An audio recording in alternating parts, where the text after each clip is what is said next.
secrètement proposé, lui, mon mari, la liberté. Vous savez ce que cela signifie? Si je voulais être, en cas de malheur, un instrument entre ses mains, enfin, si je voulais lui servir de prête-nom. Mais les lois sont là. Mais il y a une place de grève pour les gendres de cette espèce-là, s'écria le père Goriot. Mais je le guillotinerais moi-même s'il n'y avait pas de bourreau. Non, mon père, il n'y a pas de loi contre lui.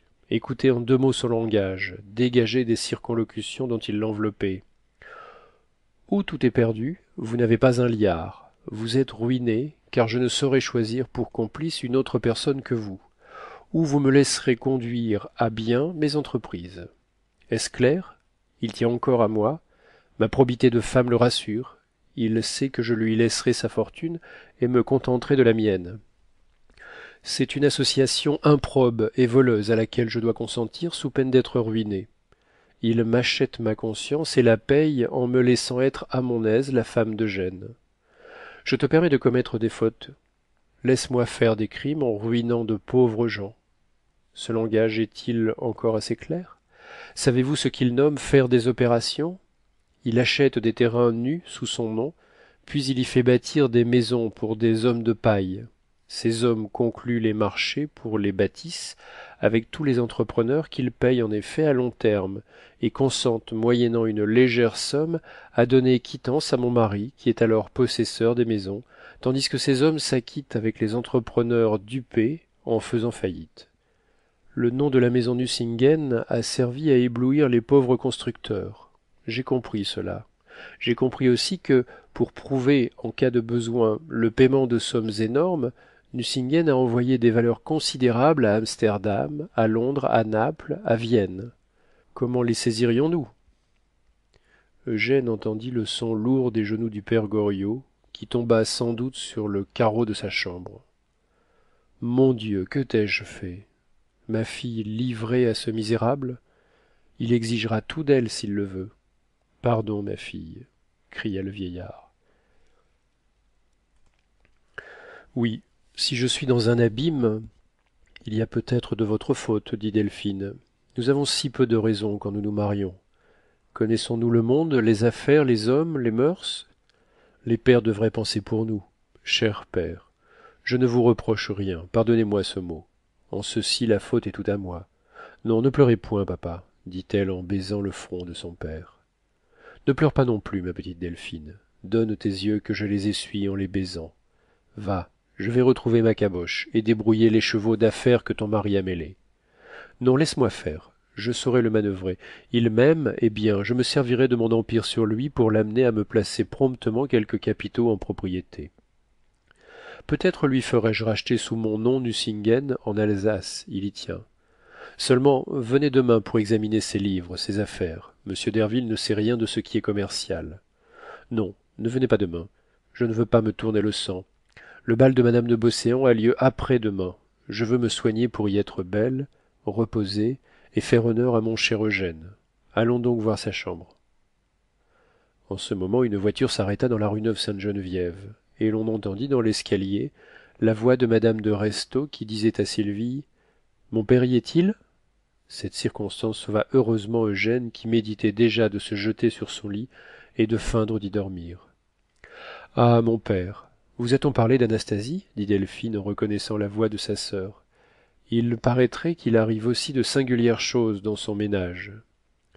Quoi donc? dit le père Goriot. Ce serait donc ma fin? Ma pauvre tête ne tiendra pas à un double malheur. Bonjour, mon père, dit la comtesse en entrant. Ah, te voilà, Delphine. Madame de Restaud parut embarrassée de rencontrer sa sœur. Bonjour, Nasie, dit la baronne. Trouves-tu donc ma présence extraordinaire? Je vois mon père tous les jours, moi. Depuis quand? Si tu y venais, tu le saurais.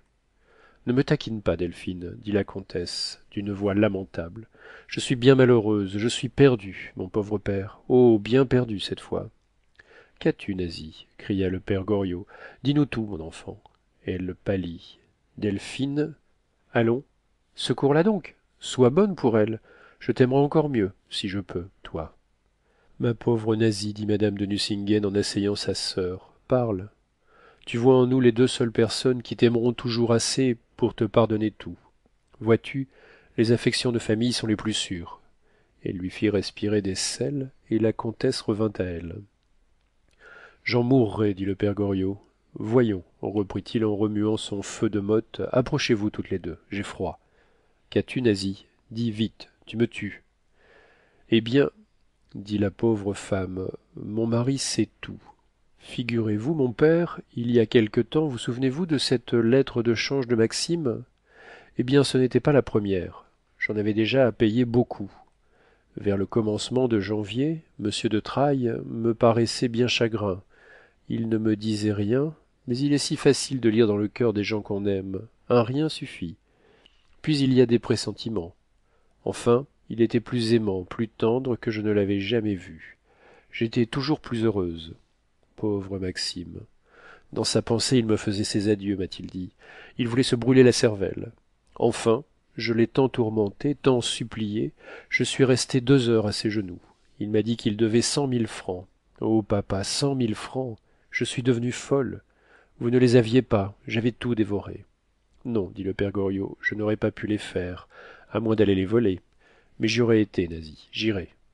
À ce mot, lugubrement jeté, comme un son du râle d'un mourant, et qui accusait l'agonie du sentiment paternel réduit à l'impuissance, les deux sœurs firent une pause. Quel égoïsme serait resté froid à ce cri de désespoir qui, semblable à une pierre lancée dans un gouffre, en révélait la profondeur? Je les ai trouvés en disposant de ce qui ne m'appartenait pas, mon père, dit la comtesse en fondant en larmes. Delphine fut émue et pleura en mettant la tête sur le cou de sa sœur. Tout est donc vrai, dit-elle. Anastasie baissa la tête. Madame de Nucingen la saisit à plein corps, la baisa tendrement et l'appuyant sur son cœur. Ici tu seras toujours aimé, sans être jugé, lui dit-elle. Mes anges, dit Goriot d'une voix faible, pourquoi votre union est-elle due au malheur? Pour sauver la vie de Maxime, enfin, pour sauver tout mon bonheur, reprit la comtesse encouragée par ces témoignages d'une tendresse chaude et palpitante, j'ai porté chez cet usurier que vous connaissez, un homme fabriqué par l'enfer, que rien ne peut attendrir, ce monsieur Gobseck, les diamants de famille auxquels tient tant monsieur de Restaud, les siens, les miens, tout, je les ai vendus. Vendus, comprenez-vous? Il a été sauvé, mais moi, je suis morte. Restaud a tout su. Par qui? Comment? Que je le tue, cria le père Goriot. Hier, il m'a fait appeler dans sa chambre. J'y suis allé. Anastasie, m'a-t-il dit d'une voix. Oh, sa voix a suffi, j'ai tout deviné. Où sont vos diamants? Chez moi. Non, m'a-t-il dit en me regardant. Ils sont là, sur ma commode. Et il m'a montré l'écrin qu'il avait couvert de son mouchoir. Vous savez d'où ils viennent? M'a-t-il dit. Je suis tombée à ses genoux. J'ai pleuré. Je lui ai demandé de quelle mort il voulait me voir mourir. Tu as dit cela, s'écria le père Goriot. Par le sacré nom de Dieu, celui qui vous fera mal à l'une ou à l'autre, tant que je serai vivant, peut être sûr que je le brûlerai à petit feu. Oui, je le déchiquetterai comme... Le père Goriot se tut. Les mots expiraient dans sa gorge. Enfin, ma chère, il m'a demandé quelque chose de plus difficile à faire que de mourir. Le ciel préserve toute femme d'entendre ce que j'ai entendu. J'assassinerai cet homme, dit le père Goriot tranquillement. Mais il n'a qu'une vie, et il m'en doit 2. Enfin quoi? Reprit-il en regardant Anastasie. Eh bien, dit la comtesse en continuant, après une pause, il m'a regardé. Anastasie, m'a-t-il dit, j'ensevelis tout dans le silence. Nous resterons ensemble, nous avons des enfants. Je ne tuerai pas monsieur de Trailles, je pourrais le manquer, et pour m'en défaire autrement, je pourrais me heurter contre la justice humaine. Le tuer dans vos bras, ce serait déshonorer les enfants. Mais pour ne voir périr ni vos enfants, ni leur père, ni moi, je vous impose 2 conditions. Répondez. Ai-je un enfant à moi? J'ai dit oui. Lequel? A-t-il demandé. Ernest, notre aîné. Bien, a-t-il dit. Maintenant, jurez-moi de m'obéir désormais sur un seul point. J'ai juré. Vous signerez la vente de vos biens quand je vous le demanderai. Ne signe pas, cria le père Goriot. Ne signe jamais cela. Ah, monsieur de Restaud, vous ne savez pas ce que c'est que de rendre une femme heureuse. Elle va chercher le bonheur là où il est.